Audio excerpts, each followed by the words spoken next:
있는데요. 뭐 자세한 얘기는 나중에 오늘 안식일 학교 시간 좀 시간을 써서 드려야 되지 않을까 싶습니다. 전 세계적으로 있는 우리 교회 8월 넷째 주 안식일은 End It Now 강조 안식일입니다. 혹시 여러분 전에 들어보셨어요? 제가 처음 설명하나요? 네, 괜찮습니다.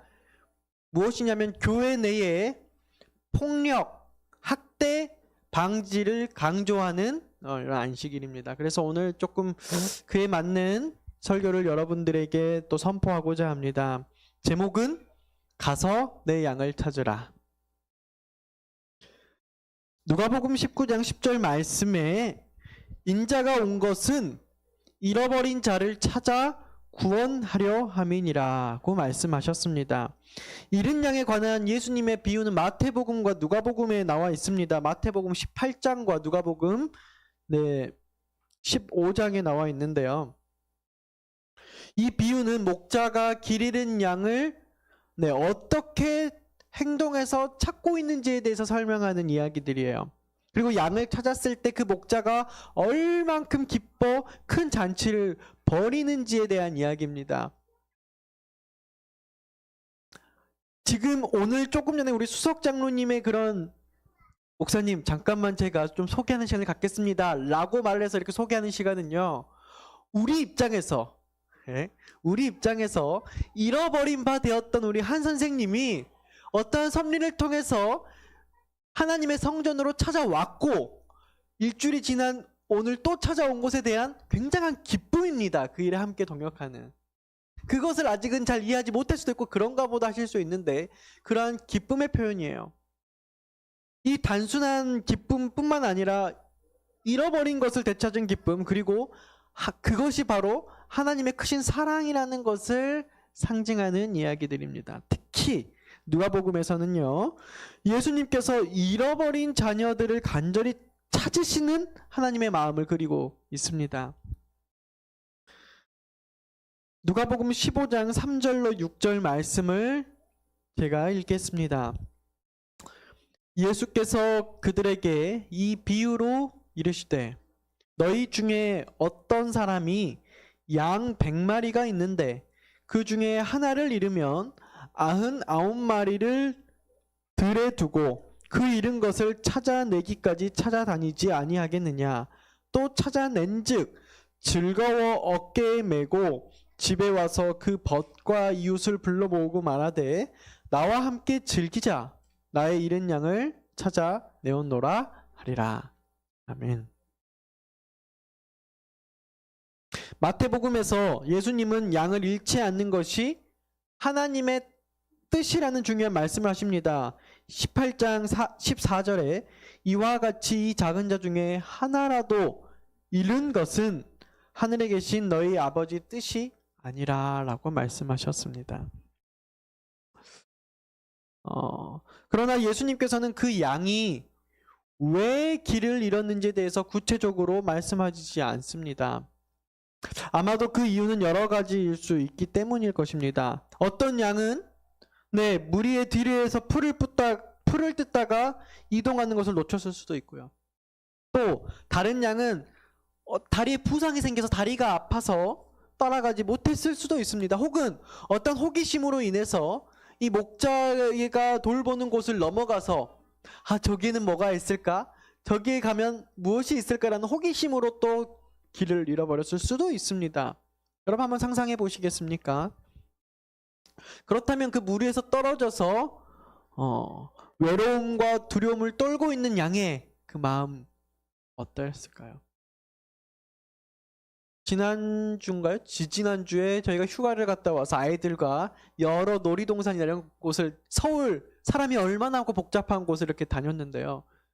이 새벽이가 정말 즐겁게 놀다가도 조금만 저희가 보이지 않으면은요, 얼마 잠바를 들으면서 차마 엄마 아빠를 부르기 직전 막 자기가 볼 수 있는 모든 것을 다 보는데, 우리는 보이는데 새벽이가 저희를 못 보면 그 짧은 찰나에 목소리가 울먹여지고 눈이 떨리고 막 불안해하는 모습을 보았어요. 이 어린 양들도 마찬가지 아니었을까요? 그 잃어버린 양들. 오늘날 많은 사람들이 교회를 떠나는 이유도 어떨까라는 한번 생각을 좀 해봤습니다. 결국 이것은 저희들이 잘 알고 있는 하나님의 그 자녀들에 대한 비유잖아요. 한 연구에 따르면은요, ASTR이라는 우리 교회 잡지가 있어요. 우리 한국어로는 나오지는 않지만 그 연구 좁은 길, 더 네로우 로드라는 그 2016년자 5월 17일자에 나온 월간지에 보면은 한 그 단체에서 월간지사에서 연구한 걸 보면은요, 많은 성도들이 관계적인 이유로 교회 출석을 중단한다고 합니다. 뭐 여러 가지 이유가 있겠지만 가장 많은 부분이 관계적인 이유로. 그 이유로는 교인들 사이의 위선, 갈등, 깨어진 관계, 그리고 친구나 지지 그룹의 부재, 그리고 금전적인 문제, 그리고 목회자에 대한 불신, 뭐 이런 갈등에 대한, 관계적 갈등에 대한 문제로 교회를 떠나게 되는 거예요. 또한 교회에 남아있는 이들 중에서도 소외감과 외로움, 그리고 개인적인 비극으로, 개인적인 비극이라면 이렇게 표현했지만 어떤 게 있을까요? 개인적인 사별의 아픔이라든지 혹은 극도한 스트레스와 트라우마가 생기는 이런 스트레스들로 인해서 하나님과 사람들에게 잊혀졌다라고 느끼는 사람들이 많이 있다고 합니다. 특별히 가정폭력과 학대를 경험한 이들은 더 큰 상실감과 고통을 느끼는데요. 그것들이 교회에서 정서적으로 내가 회복되지 못하면서 이렇게 떠나가는 경우들이 있다고 연구되어 있습니다. 교회 내에서 이러한 고통을 겪는 사람들, 다음과 같은 이들입니다. 가정폭력을 경험한 여성들, 물론 다는 아니겠지만요. 가족 내 성적 학대가 드러나 충격에 빠진 가정, 가스라이팅을 경험하고 그 사실을 깨달은 청년들, 교회 모임에서 성추행을 당한 피해자들. 교회 내에서 고통을 당한 사람들이 많겠지만 그 중에서 스트레스 지수를 우리가 체크했을 때 가장 극심한 고통을 겪는 사람들, 이 정도 것입니다. 여러분, 여기 있는 이 제시된 사람들은 자신의 잘못으로 인해 고통을 받고 자신이 가야 될 길을 잃은 사람들이 아닙니다. 그들의 아픔 뒤에는요, 그들을 돌보아야 할 책임이 있는 목자들과 믿음의 선배들의 무관심과 부주의 탓이 큰 것입니다. 성경의 다른 부분에서 하나님께서는 양들이 흩어지고 잃어버린 이유를 분명히 지적해 주십니다. 주님께서는 무책임한 이스라엘의 목자들을 책망하면서 이렇게 말씀하셔요. 에스겔 34장 3절로 4절 말씀입니다. 너희가 살찐 양을 잡아 그 기름을 먹으며 그 털을 입되 양떼는 먹이지 아니하는도다. 너희가 그 연약한 자를 강하게 아니하며 병든 자를 고치지 아니하며 상한 자를 싸매주지 아니하며 쫓기는 자를 돌아오게 하지 아니하며 잃어버린 자를 찾지 아니하고 다만 포악으로 그것들을 다스렸도다. 제가 목회를 시작하면서 첫 교회에서 한 절반쯤 되었을까요? 제가 들은 신조어 중에 하나, 가스라이팅이라는 말을 그때쯤 듣기 시작했어요. 여러분 들어보셨습니까? 가스라이팅이라는 말이 무슨 말인지 혹시 모르시는 분 있으십니까? 이제는 벌써 시간이 많이 지나서요, 뭐 어른들도 그 말이 다 이제 무슨 말인지 알게 되었어요. 그 가스라이팅에 대한 말을 정의를 살펴보니까요, 그것을 지금 찾아오거나 그러지 않은데 이런 내용입니다. 자신의 지위나 상대방의 환경이나 이런 것들을 이용하여 상대방에게 부담을 주고 그 사람에게 공포감을 줘서 무언가 행동을 이끌어내는 행동이에요. 태도나 말이나. 근데 이게 현대의 폭력으로 나타나는 신종 폭력인데요, 이게 폭력으로 드러나는 순간 이 폭력을 가장 많이 하고 있는 곳이 어딘가라고 봤더니 어디였어요? 제가 공동체 속에 있는 교회가 많이 그랬어요. 너네들 젊을 때니까, 아니면 무슨 상황, 아니면은 제가 직장 생활을 안 해봤잖아요. 사실은 어떻게 보면은 제가 직장이라고 하는 사회생활이 이 교회 생활인데, 직장에서 많이 있을 법한 상사의 지위를 가지고 더 연약한 사람들이 가지고 있는 가지지 못한 그 권위들을 가지고 굉장히 좋은 말인 것처럼 하지만 위하는 말인 것처럼 하지만 그 사람을 계속 이용하고 그 사람들을 내가 원하는 방식으로 이끌고 행동하는 하나의 폭력이라는 것입니다. 제가 디지털 선교부에서 이제 사역하면서 디지털 선교에 관련된 교육 중에 하나가 뭐냐면은, 여러분 요즘은 단체 톡방에 이렇게 초대하는 행위 있잖아요. 이게 폭력이랍니다. 나는 그 대화에 참여하지 않기 원하는데, 이제 그게 사실 폭력은 아닌데 이게 너무 많이 빈번해지고 심해지면서 일반 직장인들에게 뭐가 생긴 거예요? 스트레스가 생긴 거예요. 특별히 상사나 지위 높은 사람들이 동의를 구하지 아니하고 이 톡방 처음에 한두 개일 땐 몰랐는데 굉장히 심해지면서 거기에 뭐가 주어져요? 오늘 뭐뭐뭐 누구누구 해오시기 바랍니다. 뭐 이런 소통이 안 되는 이런 명령들로 인해서 디지털 폭력이라고 이렇게 해요. 그래서 이런 것들이 점점 보완해져 나가고 있는 추세예요. 물론 처음부터 그런 건 아니고 그게 처음엔 좋았어요. 정말 많은 공동체 모임을 이렇게 손쉽게 할 수 있네. 우리의 좋은 하나의 방편이었는데 이것들을 악용하는 사람들이 계속 많아짐으로써 이런 폭력들이 생겨나는 거예요. 근데 그런 폭력들이 우리의 건강한 공동체 안에서, 가정은 여러분 우리의 사랑을 느끼고 우리가 의지할 수 있는 좋은 공동체인데 폭력이 심해지고 이것에 대한 교육과 제어가 만들어지지 않아서요. 학교 폭력이, 학교는 아이들을 잘 자라게 지도하고 가르치는 곳인데 폭력이 매우 심해지고, 교회는 아닐 거라고 생각했는데 현대 교회들에서 극도한 스트레스와 고통을 느끼는 사람들이 많아지고 있다는 데이터들이 나오고 있어요. 그러면 앞으로, 과거는 모르겠어요. 과거는 그 시대의 그 상황, 그 사회 현상 속에서, 그 지역사회 속에서 통용하는 문화 속에서 잘 해왔다면 오늘날 미래의 하나님의 복음을 전해야 하는 사명을 가진 우리 순천 참빛교회들, 혹 우리 교회 안에도 이러한 학대와 고통이 우리들이 그것들을 정돈하지 못하고 케어하지 못하고 있지는 않은지 살펴보는 그런 안식일이 되었으면 좋겠습니다.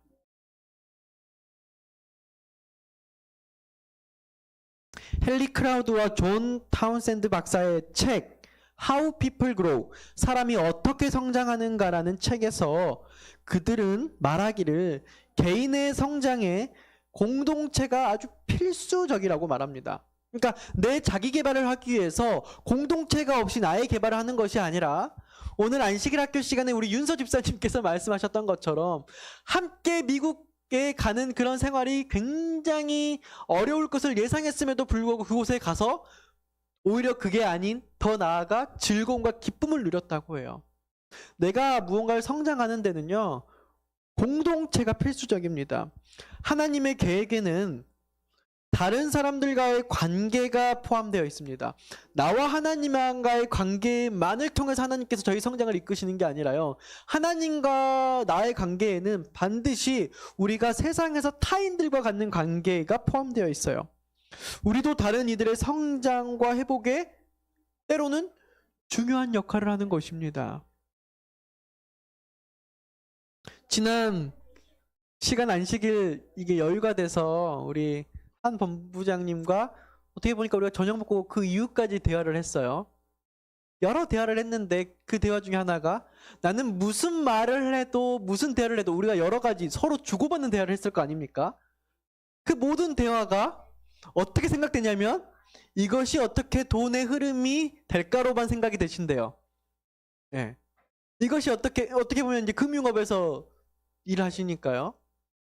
저는 똑같은 대화를 하는데 어떻게 이게 선교로 이루어질까만, 그러니까 똑같은 사회 현상, 똑같은 지역 사회 현상을 바라보고 어떻게 돈이 창출될까를 생각하시는 분과 어떻게 복음이 전해질까를 생각하는, 이걸 제가 생각하게 된 거예요. 전혀 다른 세상의 주제인데 달라요. 그러면서 저는 제 금융맹, 돈에 대해서, 경제에 대해서 아무것도 모르는 것에 대해서 하루에 신속 과외를 통해서 이런 걸 배웠고요. 제가 간절히 바라기는 일반 사소한 대화지만 이 신앙하는 사람이고 젊지만 이 신앙의 가치관 속에서는 이러한 우선순위가 있구나. 저는 그러니까 서로 느낀 게 뭐 제가 다 말한다는 게 좀 부끄럽지만 제가 느꼈던 게 분명히 있었는데 제가 부족하고 서로가 있었지 않았을까라는 생각을 해요. 우리는 어떤 관계 속에서 같은 업종과 부서 속에서는 경쟁과 더 나아가는 축을 하지만요. 사실 조금만 다른 넓게 보면은 서로 다른 취미, 서로 다른 전공, 서로 다뤄 가지고 있는 지식들을 가지고 우리가 그 관계 속에서 상생해 나가는 사람들입니다. 그래서 저는 때때로 굉장히 돈 많고 세상의 지위가 높고 그런 분들도 저 같은 부족한 사람들에게 기도를 요청하고 영적인 케어를 원하시고요. 때때로 세상에 억압받고 폭력받아서 세상에서는 정말 살아날 힘이 없어서 또 그러한 대상으로서 케어받기를 원하시는 분들도 있어요. 그러나 세상의 가치가 아니라 정서적인 가치관에서는요. 지위도 필요 없습니다. 돈도 필요 없습니다. 이 정서적 결핍이 일어나면은요. 사람은 굉장한 스트레스를 느껴요. 이것을 우리는 고통받는다라고 말하고 또 다른 말로는 이 세상에서 사단이라는 존재로부터 학대받고 있는 거예요. 우리 모두는 사실상 다 학대받는 사람입니다. 저라고 목사라고 학대받지 않겠습니까? 저도요. 진짜 하늘 가고 싶은 사람입니다. 괴로워 죽을 때가 많아요. 하나님께서는 그들을 이 교회에서 오늘날 치유와 안존을 느끼도록 우리들을 부르시는 곳입니다. 사랑하는 성도 여러분, 오늘 이곳에 와서 평안을 경험하고 싶으지 않습니까? 평안으로 인도하는 우리들을 보호하시는 하나님을 만나러 이곳에 오신 것 아니십니까? 그러나 학대 상황을 알면서도 침묵할 때에 이것은 피해자들에게 교회에서도 안전하지 않다는 신호로 다가오는 것입니다. 침묵과 무관심은요, 가해자가 계속해서 피해를 주는 것을 방지할 수 있습니다. 방치할 수 있습니다. 피해자들은 교회에 그렇게 되다 보면 환멸을 느끼게 되고 안전한 곳이 이 교회도 아니다라고 생각하는 것이죠. 그래서 교회는 이 세상의 가장 안전한 피난처가 되어야 하며 서로가 돌보는 사랑의 공동체로서의 역할을 다해야 한다는 사실을 적어도 여러분들 이 안식일 날 엔드 인 나우를 강조하는 폭력과 학대를 우리 교회 안에서는 방지하자, 더 이상 끝내자라고 강조하는 이 안식일 다시 한번 생각해 보셨으면 좋겠습니다. 로마서 12장 10절 그리고 15절에 형제를 사랑하여 서로 우애하고 존경하기를 서로 먼저 하며 즐거워하는 자들과 함께 즐거워하고 우는 자들과 함께 뭐하라? 울라. 치료를 받아야 할 곳에서 오히려 부상을 당하게 된다면 피해자는 큰 혼란과 더불어 상처를 더 크게 경험하게 됩니다.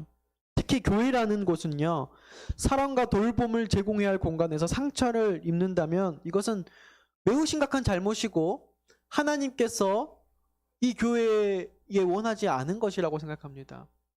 그런데 목회를 하다 보면 제가 제일 많이 듣는 말이 목사님, 제가 교회에서 상처받았어요. 제가 교회에서 아무개로부터 그 아무개는 대부분 누굴까요? 죄송합니다마는 대부분이 목사님이고 장로님들이에요. 뭐냐면 교회 안에서도 우리가 권한이고 힘이라고 생각하지 않지만 그 부여되는 그 에너지들을 우리들이 때때로 치유가 아닌 학대에 사용하고 있었다는 사실이 굉장히 많이 있다는 것입니다. 사실 같은 쌍방 피해자입니다. 모르고 피해 주는 거예요. 여러분들 혹시 학생들, 어린아이들 보면은요, 누군가 누구를 괴롭혀요. 근데 괴롭히고 피해를 준 사람이 가해자가 자신이 가해자인지 알고 가해주는 경우 별로 없습니다. 좋은 의도로 했기도 했고요. 그냥 나는 즐거움에 취해서 했기도 했고요. 나는 자연스러움에 해서 했지만 누군가는 굉장한 스트레스를 그곳에서 받고 있다는 사실을 우리들이 잘 둘러봐야 해요. 제가 여러분들에게 어떤 스트레스를 줬지 않았을까라는 두려운 마음으로 이런 설교를 하기도 굉장히 조심스러운데요. 또한 두 번의 2차가 가해가 될까봐 부족한 제 마음을 제가 이 단에 살기 전에 내려놓고요. 하나님의 말씀으로 선포하는 사실 여러분들 이해해 주시면 좋겠습니다. 혹 제가 여러분들에게 많은 고통과 스트레스를 혹 어떤 표정과 행동과 말이나 사업 중에서 이끌었다면 여러분들 용서해 주시고 서로 화해하는 안식일이 되었으면 좋겠습니다. 진심입니다. 제가 사역하면서 거기에 드는 에너지만큼이나 드는 에너지가 뭐냐면 혹 내가 오늘 누군가를 상처 줬을까봐, 누군가에게 내가 힘들게 했을까봐, 누군가에게 부담 줬을까봐 그것을 가지고 뭐라고 할까요? 해결하기 위해서 기도하고 중보하는 에너지가 정말 비슷하게 들어간다라고 고백합니다. 아마 모두가 그럴 것입니다. 그런 교회가 되어야 되지 않을까 싶습니다. 특히나 많은 사람들이 이런 학대, 고통받는 상황이 드러났을 때 그것을 어떻게 대처할지 모르는 경우가 많이 있어요. 교회가 이것이 교육되지 아니하고 준비되지 않아서요. 무지로 인해서 상황을 제대로 인식하지 못하고 주의를 제대로 기울이지 않고 보고 이걸 빨리 수습하고자 하다 보니까요. 피해자를 더욱 고립시키는 결과로 이어질 때가 많이 있습니다. 이것은 단연 지옥교회 문제가 아니라요. 교단 쪽으로도 이런 일들이 경험이 부족하고 교육이 부족해서 기관들 안에서도 이런 일들이 굉장히 많아요. 오히려 더 많이 있겠죠. 법을 다루는 곳이니까요. 특히 지역교회 안에서는요. 여성들이 이런 고립감을 정말 많이 깊고 고통스럽게 한다고 설문조사를 통해서 좀 밝혀진 바 있습니다. 여기서 여성이라고 말하면 뭐 생물학적 여성이 대부분 그렇겠지만 제가 설교를 준비하면서 보니까 결론적으로 여기에 여성과 아이들에 해당되는 부분들은요. 힘이 없는 사람들이에요. 이게 남성이어도 마찬가지고요. 때로는 여성이지만 힘을 많이 가지고 있으면 누군가에게 고통 주는 사람일 수도 있다는 전체적인 어떠한 선입견에 빠지지 않는 이해로 여러분들 이해해 주시면 좋겠습니다. 그런데 실질적으로도 데이터상 여성들이 그런 약자들이 많기 때문에 교회 안에서 특별히 교회는 보수적인 단체라서요. 아직까지도 여성 지도자들보다는 남성 지도자들이 대부분 이 교회를 운영하고 있는 시스템 속에서 이러한 일들이 많이 진행되는 것 같습니다. 한 죄인의 이야기를 들려드리도록 하겠습니다. 좀 부담되는 이야기인데요. 죄인은 인기 있는 한 전도사와 결혼했고 겉으로 보기에 아름다운 가정을 꾸리고 있었습니다. 하지만 죄인은 수년 동안 신체적, 성적, 재정적 학대에 시달렸습니다. 수년간 깊이 고뇌하며 기도로 씨름하던 죄인은 여러 목사님과 장로님들의 조언을 받은 후 중요한 결심을 하게 됩니다. 제가 이걸 읽으면서요. 남일 같지 않고 제가 우리 집사람을 학대하고는 있지 않은지 정말 생각하게 되더라고요. 나는 사랑이라고 했지만 사실 정서적 결핍을 제가 조금 줄 때가 많이 있어요. 아무래도 시간적으로. 그래서 보니까 이 모든 문제는 정서적 결핍이거든요. 이 정서적 결핍이 심해지면 그게 똑같은 행동이지만 신체적 학대가 되고 언어적 학대가 되고 성적 학대로 되는 거예요. 이게 부부임에도 불구하고. 진짜 여기는 극단적인 이야기지만 정말 화목하게 잘 지내고 있지만 전도사 가정이라고 하니까 많이 생각해 보게 되었습니다. 이 사모가 정말 극심한 스트레스 때문에 결국은 이혼을 했어요. 못 견뎠으니까요. 그녀는 그 불행한 관계를 떠날 때가 되었다고 결심했다는 것은 이혼을 했다는 겁니다. 학대와 폭력을 일삼는 남편을 떠나 자신과 자녀들의 안전을 찾기로 결심했을 때 죄인은 안식일 학교 교장을 맡고 있었습니다. 제가 정확한 어떤 사연인지 모르겠는데 안식일 학교 교장을 맡아야 될 정도로 어떤 상황인지 제가 상상을 해보는 거예요. 보통 사모가 안식일 학교 교장을 맡나? 저처럼 겸임교회에서 사람이 부족해서 교회에서 마저 굉장한 부담을 느끼면서 뭔가 스트레스를 받고 있었나라는 이제 제가 상상을 해보는 거예요. 잘 몰라요. 제 상황과 비슷하게 최대한 도입을 해보는 건지 모르겠습니다. 제인이 이혼을 한 후 교회는 그녀가 더 이상 지도자가 될 수 없다고 판단했고 그녀는 강제로 교장직을 사임해야 했습니다. 제인은 봉사의 직무에서도 멀어지고 동료 여성 교인들의 모임에서도 외면당하며 여러 좋지 않은 소문에 시달리게 되었습니다. 어떤 이들은 당신이 더 많이 기도하고 금식하며 하나님께 매달렸다면 결혼 생활을 잘 유지할 수 있었을 것이라고 말했습니다. 그러니까 특별한 문제가 아닌 드러나지 않은 상황에서 많은 사람들이 그런 상황도 못 참아라는 시선을 줬지 않았을까 이렇게 저희가 추측할 수 있는 거예요. 하나님은 이혼하지 말라고 했는데 그 이혼 증서를 기껏 써줄 때 나뭇잎에다 써준 정도인데 그것을 못 견디고 이혼한 피해자에게 2차 피해를 하는 언행들이 아마 보수적인 우리 교회 사회에서 충분히 일어났을 거라는 게 짐작이 되시죠. 이런 상황이 있었던 것 같아요. 제인은 교회에서 더 큰 마음의 상처를 얻었고 결국 교회에 가지 않게 되었습니다. 때때로 제인은 하나님도 자신을 떠난 것처럼 느꼈습니다. 아무도 그녀를 찾지 않았고 그녀가 학대와 폭력의 트라우마를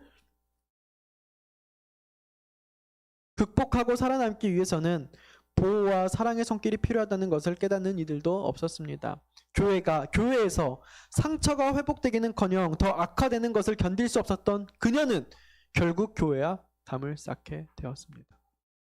많은 사람들이 무슨 일이 있어도 교회를 떠나는 사람들의 그 책임을 그 사람들에게 전가하면서 다시 한번 폭력을 하지만 어떻게 보면 현대사회에서 예전보다 더 많이 조금 이론적으로 학문적으로 정리할 수 있는 세상에서 보자면 끝까지 그들을 보호해주고 지켜주고 그들을 위로해주고 기도해야 될 대상마저 그들에게 또다시 폭력을 행사하게 된 것입니다.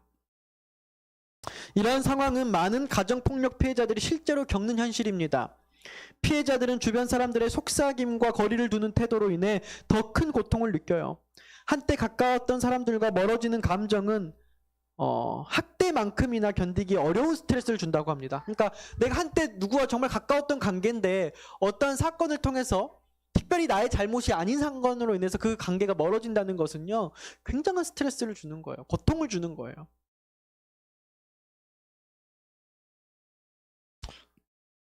많은 사람들은 피해자가 더 많이 기도하면 상황이 나아질 것이라고 생각하지만 사실 학대가 멈출지의 여부는 가해자의 선택에 달려있지 피해자가 무엇을 할 수 있는 상태는 아닌 것입니다. 하나님의 통치에는 선택의 자유가 포함되어 있습니다. 가해자가 하나님의 말씀을 귀 기울이고 변화될 수 있는지 여부가 학대를 멈출 수 있는 열쇠입니다. 피해자의 기도만으로 모든 것이 해결된다고 생각하는 것은 현실적이지는 않은 것 같습니다. 제인은 교회에서 안정감을 찾으려고 애썼지만 예를 쓰지 않은 게 아니에요. 도망가려고 한 게 아니에요. 그녀는 교회에 정착하고 싶고 교회로부터 평안을 얻고 싶었지만 결국 그녀와 자녀들은 신앙에서 멀어졌습니다. 가정의 분열과 교회의 단절은 자녀들에게 큰 혼란과 상심을 주었고요. 제인만 잃은 양이 된 게 아니라 제인의 자녀들까지도 잃은 양이 되었고 교회는 더 이상 그 잃은 양을 돌보지도 않는데 그 잃은 양의 자녀들까지 돌보는 사역을 하지 않게 되면서 잃어버린 바 된 사람들이 된 것입니다. 우리가 진정으로 예수님을 따르는 그분의 제자라면은요, 예수님의 생애와 사역에 명확하게 드러난 잃은 양 회복 사역에 더 큰 관심을 기울여야 할 것입니다. 주님은 안전한 곳에 있는 99마리의 양보다 위험에 처한 한 마리의 잃어버린 양을 찾는 일에 더 관심을 기울였습니다. 예수님은 공생의 첫 사역지에서 첫 설교를 나사렛 회당에서 하셨거든요. 그때 하신 설교가 이사야 61장이에요. 오실 메시아에 관한 예언인데요. 바로 잃은 양을 회복하는 일입니다. 이사야 61장 1절, 2절, 3절을 한번 보도록 하겠습니다. 주 여호와의 영이 내게 내리셨으니 이는 여호와께서 내게 기름을 부으사 가난한 자에게 아름다운 소식을 전하게 하려 하심이라. 나를 보내사 마음이 상한 자를 고치며 포로된 자에게 자유를, 갇힌 자에게 노임을 선포하며 주 여호와의 은혜의 해와 우리 하나님의 보복의 날을 선포하여 모든 슬픈 자를 위로하되, 무릇 시온에서 슬퍼하는 자에게 화관을 주어 그 죄를 대신하며 기쁨의 기름으로 그 슬픔을 대신하며 찬송의 옷으로 그 근심을 대신하시고, 그들이 의의 나무 곧 여호와께서 심으신 그 영광을 나타낼 자라 일컬음을 받게 하려 하심이라. 이처럼 하나님의 기름 부음을 받은 메시아의 사역은, 그 사역의 핵심은 가난하고 또 슬프고 마음이 상한 자를 회복하는 것입니다.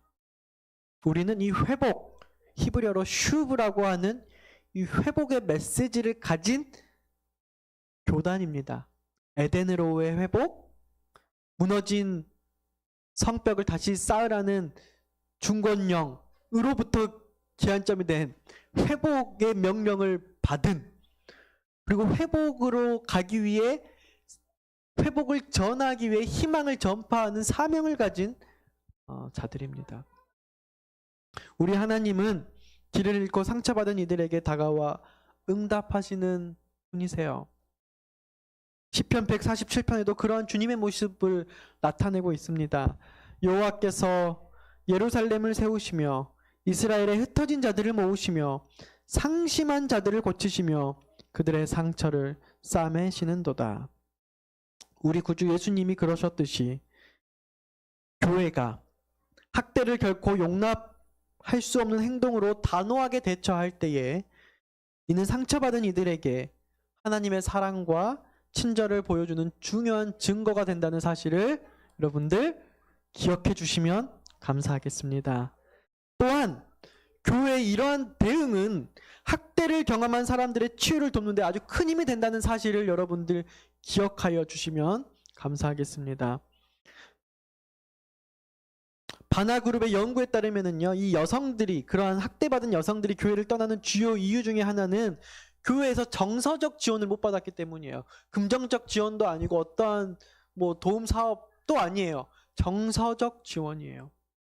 여성들이 교회 공동체 내에서 강한 유대감을 느끼지 못하면 자연스럽게 교회를 일탈하게 되어 이는 종종 눈에 띄지 않는 행동을 하는 거예요. 그러니까 이런 연약한 여성들의 마음을 가진 사람들은요, 티내고 교회를 나가지 않습니다. 그냥 언제 이분이 교회를 떠났지 싶을 정도로 슬슬 멀어져 가는 거예요. 가정에서도 마찬가지인 것 같아요. 우리 아내들이 언제부턴가 웃음을 잃고 말이 없어지면은요, 똑같이 살림을 하고 일을 한다고 해서 괜찮다가 아니라 한번 살펴봐야 돼요. 이 정서적 결핍으로 인해서 지금 굉장히 많이 학대로 인해서 이런 상태가 돼 있을 수도 있어요. 그럴 때마다 내가 돈 벌어 오잖아, 아니면 내가 이만큼 뭘 하잖아, 이런 가스라이팅으로 인해서 하면 안 된다는 것을 제가 깨닫고요, 정말 회개 기도를 많이 했습니다. 이 말은 새벽에 엄마에게 제가 하는 말이에요.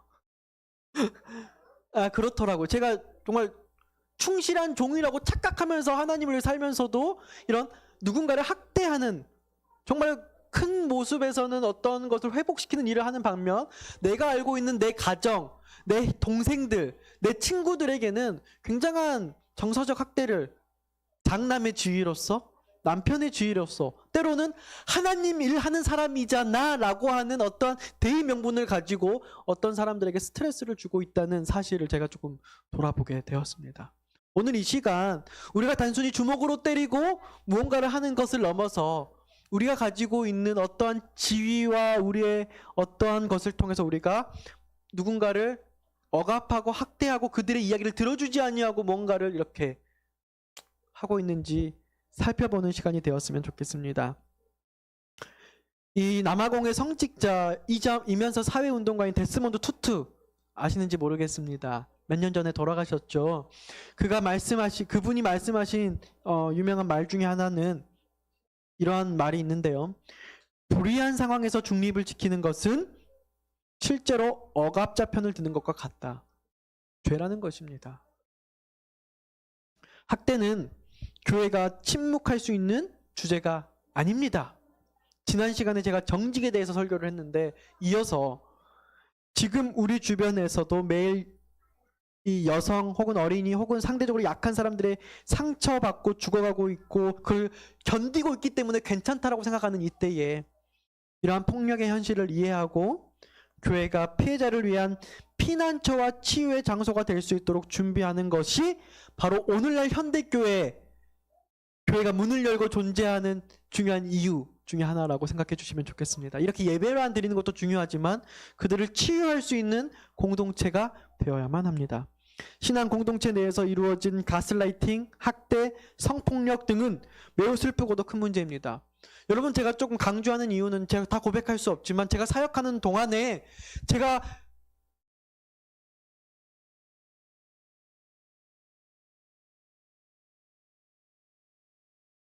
케어하는 양들 중에 한 고난 있는 사람이 한 고난 없는 아이를 성폭행하는 일을 제가 경험했습니다. 제가 목회하는 동안에 정말 많은 여성 학생들이 저에게 찾아와 지난밤 성폭행 당했다고 해서 제가 해바라기 센터라든지 남아기는 이런 곳을 데려가면서 했던 수많은 일들이 기억나요. 제가 다 말할 수 없지만 그럼 목회자들이 목회를 할 때 이렇게 운영하는 일들보다 실제적으로 그런 억압받는 사람들이 비밀스럽게 요청하는 상황들이 굉장히 많이 있어요. 제가 많이 경험할 때 다 목사님들이 서로 이 비밀들을 지킬 수 없지만 이런 일들을 각 교회에서 하고 있는 분들이 굉장히 많이 있다는 사실을 제가 또 알게 되었습니다. 근데 그때마다 센터들에 방문했을 때 쉼터라던가 해바라기 센터라던가 그런 여성 특별 케어 센터라는 곳에 있는 수사관들이나 동일하게 하는 말이 당시 제 전도사님 혹은 목사님 어중간하게 할 거면 하지 마세요. 또 상처 주는 것입니다. 나를 지켜줄 수 있는 사람이 있을까라는 희망에 하다가 포기할 것 같으면 하지 마세요. 저희들도 업무로 합니다. 계속 반복해서 오는 사람들에게 우리가 그걸 케어할 수 없기 때문에 우리는 돈 받고 업무로만 합니다. 근데 정말 누군가 이 케어를 해줘야 할 사람이 필요한데 이들은 부모도 버린 사람들이고 친구도 버린 사람도 아무도 그들을 치유해줄 수 없는 사람들인데 이 사람을 정말 치료해주고 이 사람들을 케어해줄 수 있는 사람이 딱 한 명 있다면 목사님인지는 모르겠지만 저는 세상에 존재하는 사람이 있다면 그 사람이 바로 성직자라고 생각하고 성직자가 그 일을 해야 된다고 생각합니다. 거기 있는 관계자들이 계속 했던 말들이에요. 그래서 제가 결심했던 말, 나는 그런 성직자가 될 수 있을까? 돼야 되지 않을까? 그런데 제 자신을 돌아보면 언젠가 나도 똑같이 그런 사람들을 들어주지 아니하고 경청해주지 아니하고 폭력하고 밀어내는 사람이 된다는 사실을 다시 한번 돌아보게 되었습니다. 이른 양을 찾아가야 하는 것은 알겠어요.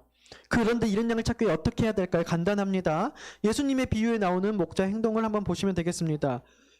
그는 항상 간단한 조치를 취했습니다. 잃어버린 양을 찾아가는 것입니다. 그들을 만나주는 것입니다.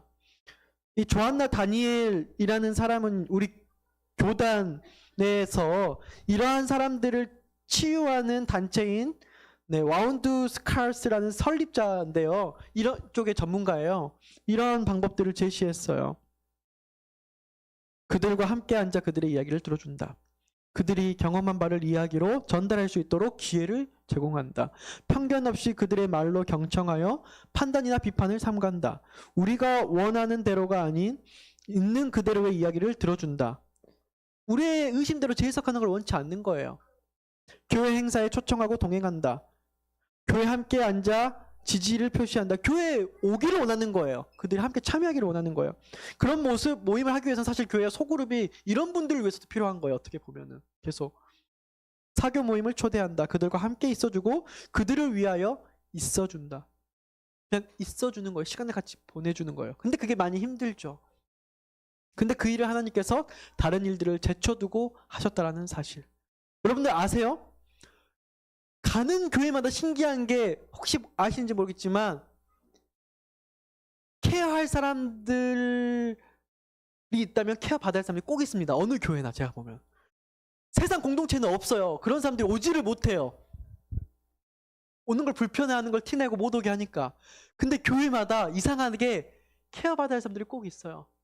그러나 그리고 그 많은 사람들이 돌아가면서 어떻게 힘만 모아서 그들을 케어해 주는 게 사실은 내가 하늘 가는 길에 참여하고 있는 공동체 속에 있다는 증거이기도 합니다.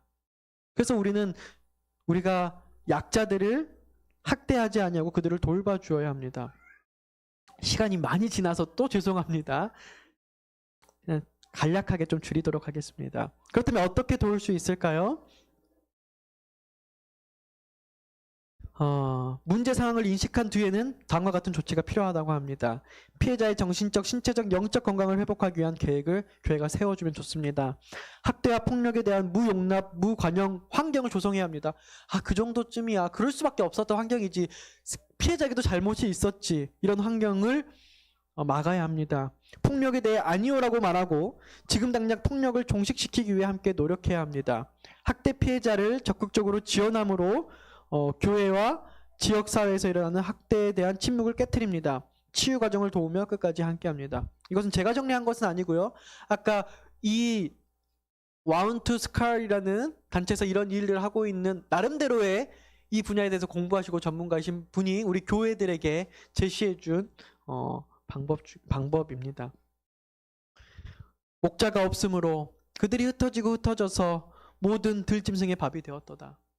이 세상에서 많은 사람들이 경제적으로, 관계적으로, 질병적으로 여러 가지 스트레스로 인해서 나를 자해하고 자살 충동을 느끼고 분노 조절을 느끼고 어떤 살아갈 힘을 놓쳐서 들짐승의 밥이 되고 있다면 그들을 찾는 것이 우리들의 일입니다. 그리고 우리 또한 그런 상처로 힘들다면 그런 목자 되신 예수께로 돌아오는 것이 우리들이 해야 할 일들이겠습니다. 오늘 이 시간 예수님은 우리에게 양을 찾으라고 말씀하십니다. 여러분들은 주님의 말씀에 어떻게 응답하기를 원하십니까? 잃어버린 양을 찾고 상처 입은 양을 돌보고 예수님의 목양 사업에 기꺼이 동참하시기로 결심하시겠습니까? 네, 예수님 제가 가겠습니다라고 응답하지 않으시겠습니까? 오늘 제 설교가 너무 빈약했습니까? 네. 주님의 부르심에 순종하길 원하는 분들은 좀 아멘이라고 응답해 주시면 감사하겠습니다.